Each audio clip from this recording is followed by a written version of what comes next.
നമസ്കാരം, നാട്ടുരാജ്യ ന്യൂസിലേക്ക് സ്വാഗതം. ക്ഷേത്രവിശേഷങ്ങൾ. എല്ലാ വർഷവും നടക്കുന്ന കാരിക്കോട് ഭഗവതി ക്ഷേത്രത്തിലെ കുംഭഭരണി മഹോത്സവത്തിന്റെ പ്രധാന വഴിപാടുകളിലൊന്നാണ് കരത്തൂക്കം. ഗരുഡത്തൂക്കമായിട്ട് അത് വീടുകളിൽ നിന്നും ദേശങ്ങളിൽ നിന്നും നിരവധി ഭക്തജനങ്ങളാണ് വഴിപാടായി സമർപ്പിക്കുന്നത്. 2025 മാർച്ച് 4-ാം തീയതി ചൊവ്വാഴ്ച ഭരണി നാളിൽ നടക്കുന്ന ഗരുഡൻ തൂക്കം അത് കരത്തൂക്കമായി സമർപ്പിക്കുന്നത് തൊടുപുഴ കാപ്പിലമ്മ നഗറിൽ EAPL ബിൽഡിംഗിൽ നിന്നും ഉള്ള 10ാമത്തെ കരത്തൂക്കം അതിവിപുലമായ രീതിയിലാണ് വഴിപാടായി സമർപ്പിച്ചത്.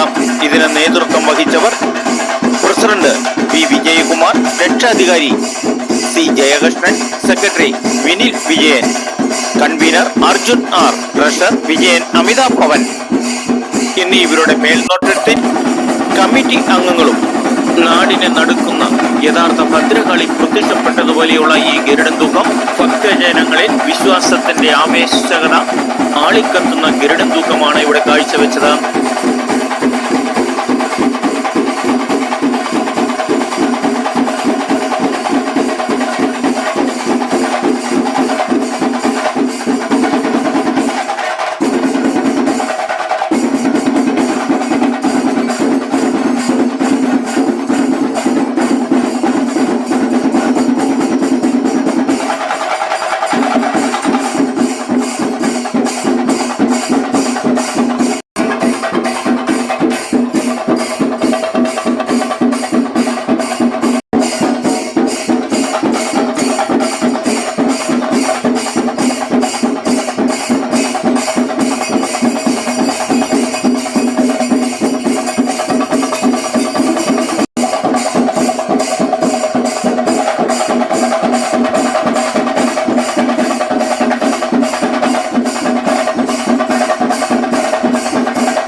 റിപ്പോർട്ടിംഗ് നാട്ടുരാജ്യ ന്യൂസ് KK വിജയൻ.